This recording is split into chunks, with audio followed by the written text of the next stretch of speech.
That is me in the middle of that picture, taken around 1973. And, you know, a lot of times we forget things that happen to us on purpose, whether we're a kid or an adult, we forget. And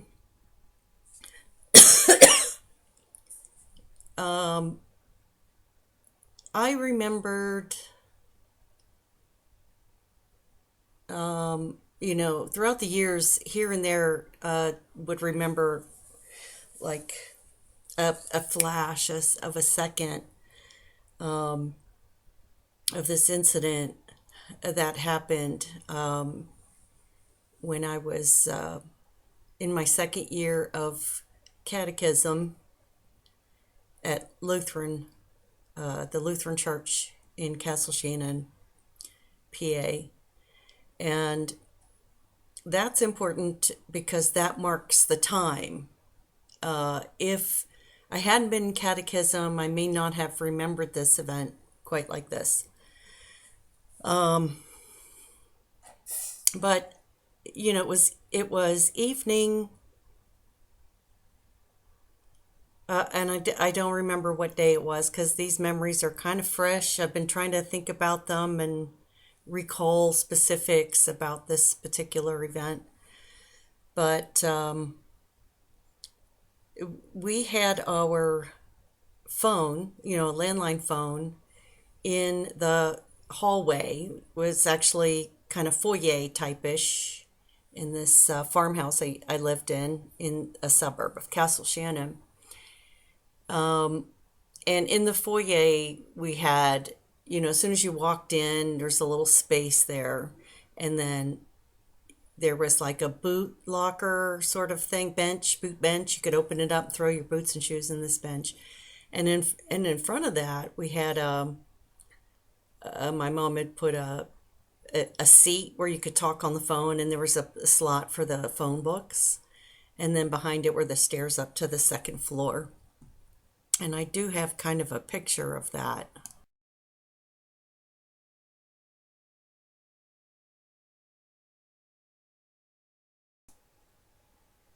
So that's me sitting on a rolled up brand new carpet on the left, but behind me you can see the telephone bench I was talking about. And then to the left of that you see a coat tree. And then there's a big window right there, and then the front door to the porch. So that's the setting, that's the scene where I got the phone call. On the right, you see that's my mom and dad around that time. And you see where I'm sitting on the left on that rolled up carpet. I'm looking into this living room where my mom and dad are sitting. And where they're sitting, they're looking out towards the foyer where I'm sitting.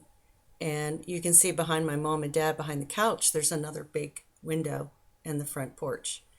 And we never locked our doors and cars and things like that. And we often kept our curtains open unless we were just trying to watch TV and there was a glare.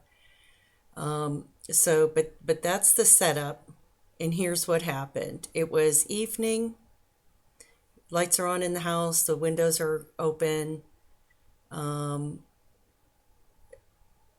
curtains are open on those windows, and there's a phone call. And the it was a man, and when I answered the phone, he asked if someone was there, but I said, no, there's no one here by that name. And they said, oh, well, what's your name? And I said, Heather. He's like, oh, well, how did I get the wrong number? And he started to engage me in a conversation. And eventually he was asking me how old I was. And there was people, my family was in the living room. And then, if you go looking at the picture of me on the carpet, if you go to the right, there's another door and it goes back to the dining room, kitchen, bathroom. So there was a lot of commotion in the house, and this person was asking me, "Well, how old are you?" And I said 13, I think I said, or 12, however old I was at the time. And, "Oh, what school do you go to?" And it I was a really naive kid. I was not uh,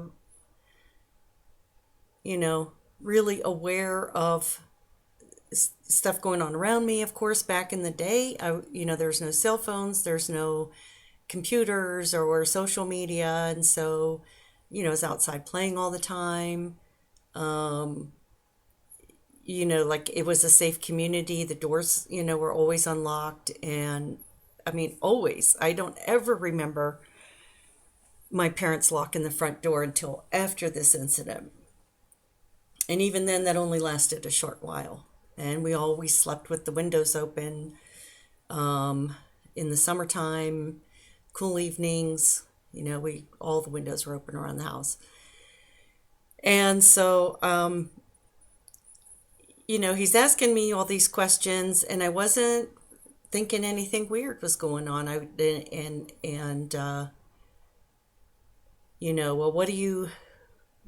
what do you do when you're not in school? And I said, just like everybody else. And so at some point in this conversation, the living room got quiet, and I was talking. He was asking me about after school, and I said, Wednesdays I go to catechism at the Lutheran church. Where's that? On Pine. Do you go by yourself? Yeah, my sister's graduated, or she's confirmed. And what do you look like? And I was describing that I was short and skinny, and I said I was ugly, and I had long stringy brown hair, something like that. And that caught the attention of my parents. And of course, my mom always reacted angry. Not a foreign concept, but she was concerned, but she reacted angry. And she was like, Heather, who are you talking to? Who are you talking to? And the guy hung up. He heard her and he hung up. And I said, I don't know. Well, why are you telling him what you look like? And all of this. And I said, I don't know. He asked for so and so, and then we just start talking, and it created such alarm in my mom and my dad. My dad called the police, and my mom's grilling me like, well, how much did I tell them? She heard me talk about how I looked, and that I said I told him I went to catechism on Wednesdays, and he asked what church it was, and she was flipping out. I have 5 sisters, all older than me, and there was a couple in the bunch that immediately started laughing at me and saying stuff like, oh, I hope she gets kidnapped, it'll serve her right. And another one's saying how stupid I was and being like really mean about it. So there's that going on in the background, and I started to feel really stressed out where I wasn't before. And so when the police came over, my mom made everybody else, all the other, my sisters, go in the other room. And I'm still not grasping the severity of the situation. And so the police came, and they were asking me a bunch of questions, and what did he sound like, and how long was I on the phone, all the details of this discussion. And I could hear my sisters in the other room just laughing and saying this was their lucky day, and the other one going, what a stupid little bitch. And it just went, it was a nightmare, to be honest with you. Just that part of it was a nightmare, because I was always under my sister's scrutiny and being ridiculed. So this was no different. And so that was bugging me more than what was actually going on with the police at that time and the questions they were asking. And I was like, and I didn't think to say, why are you interrogating me? Why are you asking me these questions? And it wasn't until the police made a plan with my mom and dad and me that when they left, and my mom was like telling me about, that's somebody on the phone that wanted to kidnap me. And I'm like, but we have an unlisted number. How would they even know? Well, you gave them all the information: where you live, what you look like, where you go to church, where you're going to be. And so then I started to get a little scared. But in my young mind at that time, I was like, how bad can it be?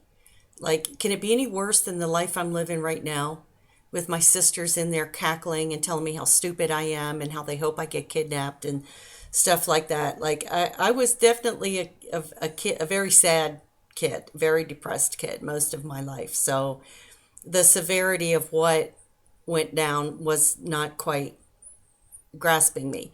And then I don't remember if I was kept out of school, but I think because I walked to the bus stop, and I walked from the bus stop, and I think my mom, made me wear my hair different, and I walked with no, I wouldn't have, because my second year of catechism, she would have moved on to high school. So I was walking by myself to the bus stop and back. And so Wednesday night, catechism night, the phone call must have been somewhere between like the weekend, which I'm thinking it was the weekend evening. And so the police are like, let her walk to catechism like everything's normal. Don't disguise her or anything, and let her go. We are going to be everywhere between here and there. And while she's in catechism for the walk home, we're going to be watching, and where nobody can see. I have no idea where they were. I don't know where, if they were in a car, or if they were like standing in the bushes or at somebody's house by the church, like watching through the windows. I have no idea how quickly they could have gotten to me if I'd been kidnapped on that walk. That was the scariest walk. Of course, the pastor was called in when all this happened. He was made aware, because I loved going to church, and I would always walk to the church and just hang out on the steps and stuff like that. So the pastor was brought into this, and I don't know if the other kids in catechism were made aware of it. I don't think so. But so me walking to catechism that night, not knowing where anybody was, and my parents just kind of letting me go, and telling me that this may be the night that this guy tries to kidnap you, was really scary. And it's dark. So walking to catechism, I think the sun was still out. So we're probably talking spring or fall somewhere. And so I get to catechism. The pastor, snatches me into the classroom, and, where we have the class like normal, but, of course, he knew everything that was going on. And then I think there was a cop inside the church. And then they talked to me before I left catechism, and told me to walk home the same route. I walk home, and to go by myself, and it's dark outside. And again, I have no idea where anybody is. I don't see anybody. And so I'm scared out of my wits walking home. And I'm going to show you this route.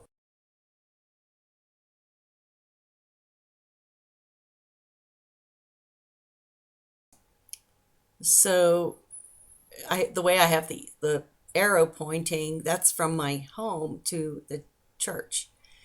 And, it's a little hilly. We're talking suburbs of Pittsburgh, so western Pennsylvania.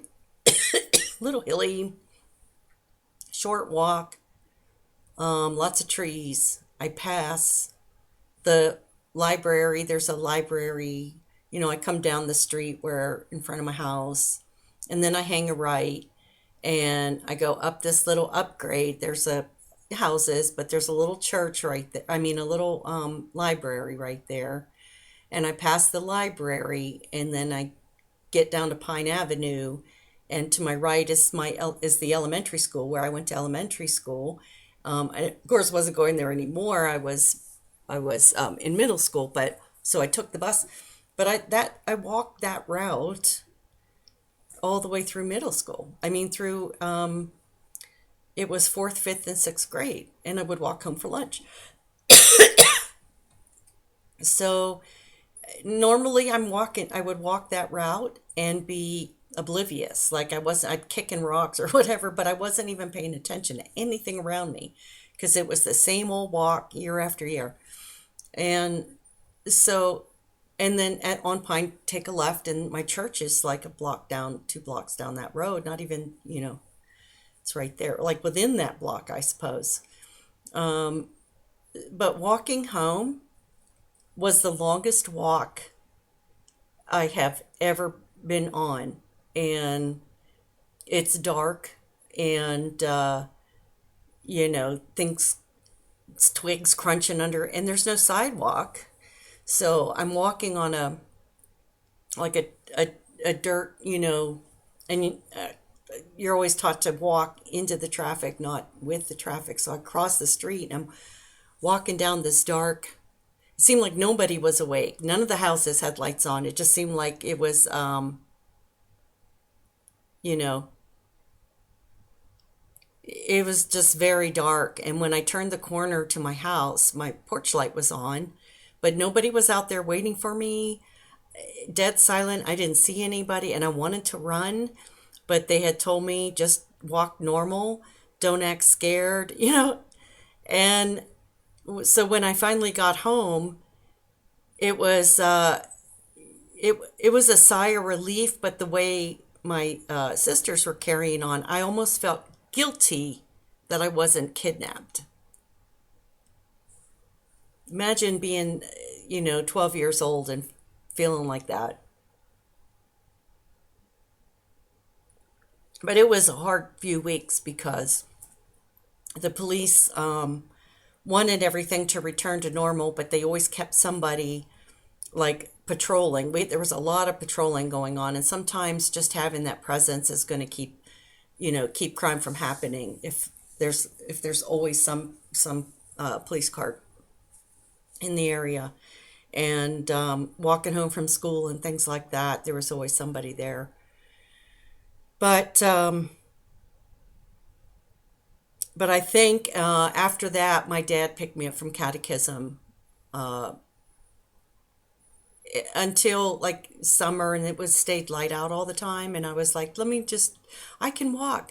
Everything's fine. Like it's been months, and everything's fine. And but you know what? That incident, when I dream and I have nightmares, it's that I never connected this before, but it's that part, that long dark walk home. It felt long.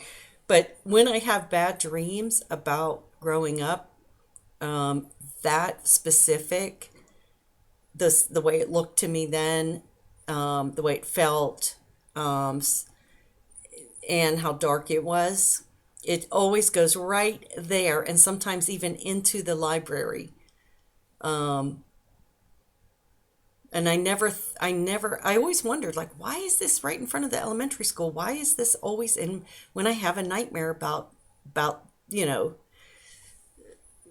my childhood or that area? Like, why am I always so zeroed in on this right here? But that's probably why. And I haven't thought about that in a long time. I think I told my granddaughter something about it a while ago, and I don't remember why we were talking about it. I don't remember how much I said to her at that time.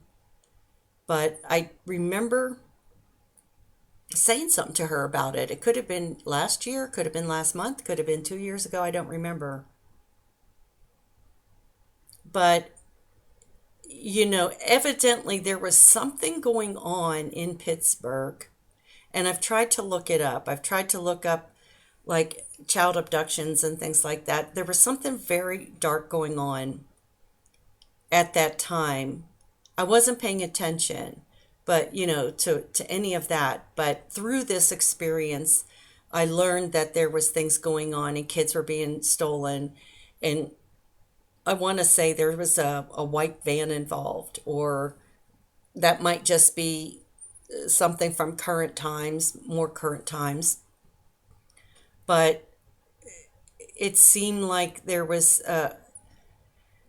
had something to do with kids being abducted or kidnapped. And me personally, I don't remember anybody being abducted or kidnapped or attempted abductions or kidnappings in my school, with anybody in my school or at the church. But evidently there was something going on in the 70s. Later 70s, there was a lot of crazy stuff going on with hitchhikers, because hitchhiking used to be a way to travel. And there was a lot of, I remember there was a lot of stuff going. I became more aware. I think I stopped playing with Barbies. I stopped believing in Santa Claus. Um, you know, Life became all about being aware, you know, at that point. And, and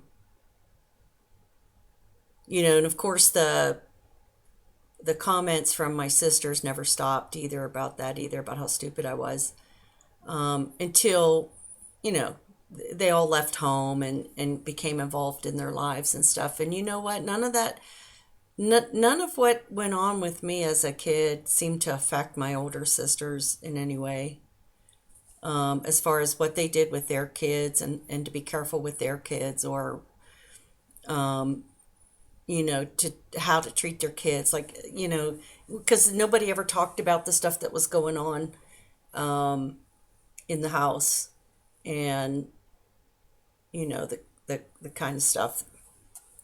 It's not to say it was all bad. I do have plenty of good memories, especially when I was really young, like little, and then as high school, later years of high school, having some fun and stuff like that. But then my sisters were kind of all gone by that point, except for one, and it. I guess because I spend so much time talking about these poor kids who are reported missing, and then we find out later that they were never missing, that they were actually murdered. And it's just, you know, um, that gut punch, of sadness that, when you take the time to look into all of these, and the young woman I was talking about last, and leaving two kids behind, and how you know I didn't even appreciate at the time, like, how quickly I could have been removed from this face of the earth, from the face of the earth back then. I just know that I was extremely stressed out from, but I never showed it. I was always that kid that was mum. Like, I didn't talk. Um, my classmates thought I was mute, and I didn't have a lot of friends, and I just was non-communicative. I just didn't want to communicate or talk, because I always felt like, I don't know, I think the noise of constantly being bullied and ridiculed, not only from classmates, but from sisters, I just retreated into myself, like I just never spoke. And so all this stuff is internalizing, And I remember how I felt being scared of that and scared during that time, but nobody ever talked to me about it. Nobody, my sisters were making fun of me. They were hoping I was kidnapped. None of them took it seriously, you know, so it could have happened at any time after that, honestly, at any point. Um, because even after that, I wasn't really talked to about how to avoid being kidnapped. Um,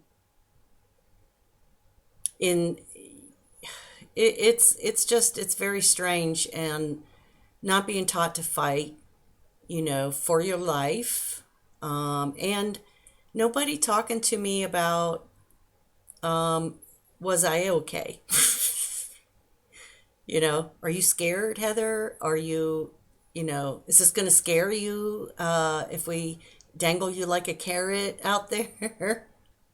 I mean, it was weird, right? And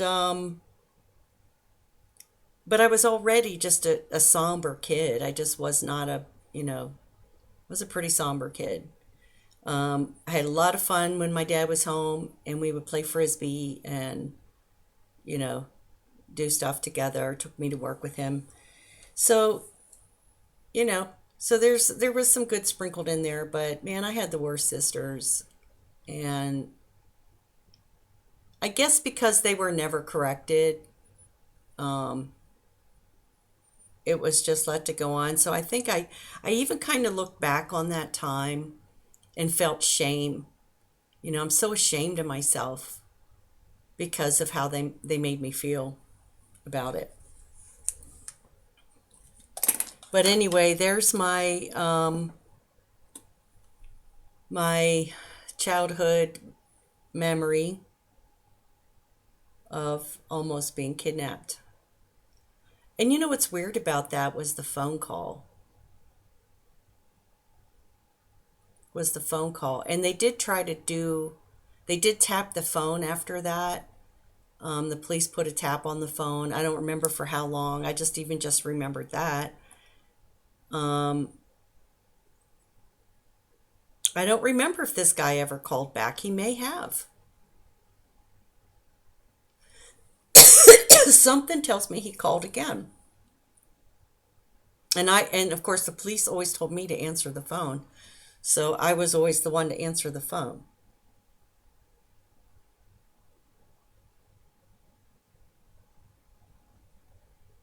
Because I remember something about him saying, "Are you by yourself?" And he must have heard it in my voice because um, I think after the second call, he never called back again.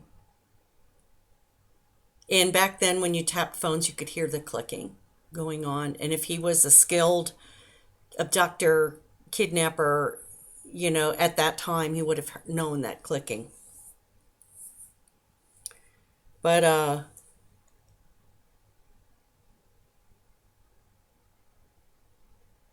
yeah, really strange time in my childhood. And then it was like, just go on with another day. It's just like my friends didn't talk about it. I had the two girls down the street, but we were kind of all in different phases of our lives, and we were close when we were really little. I don't think the one girl was even down there anymore at this time because they were like fostered, trying to be adopted, and she ran away. So I'm not sure why at this particular juncture I had so much time by myself. In high school, I had one or two friends, but mostly I was just by myself. And middle school, definitely, my memories I was pretty alone. A little boy in pictures, Noel. He was like a godsend. When he came into the family, it was like, um, that was a really bright spot. He was a real bright spot. He was so funny, cute, and anyway, that's it. That's my weird tale. Never come close to anything like that happening again. Of course, with my kids, I was always super vigilant. Um, you know, Making them aware too. But anyway, I tried to search history of Pittsburgh to see what was going on around that time that my parents even reacted instead of just saying, oh, it's a crank call, or because our number was unlisted, oh, it's just someone random dialing or whatever.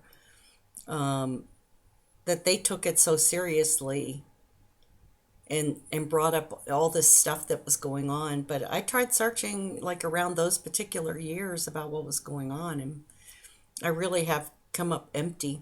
So I don't know, but there's the you know it can happen in anybody, and every kind of threat like that should be taken seriously. And was there something going on with like the phone call? Like was somebody calling people randomly to see if they had kids in the house? That may have been what was going on and why they were so alarmed by it. Um, but I tried to search with no luck to see what was going on during that time. But anyway, I'm hoping that by sharing that, I can purge it and maybe not dream about that anymore. That dark, spooky part of Castle Shannon. Maybe I'll stop dreaming about it now. One can hope.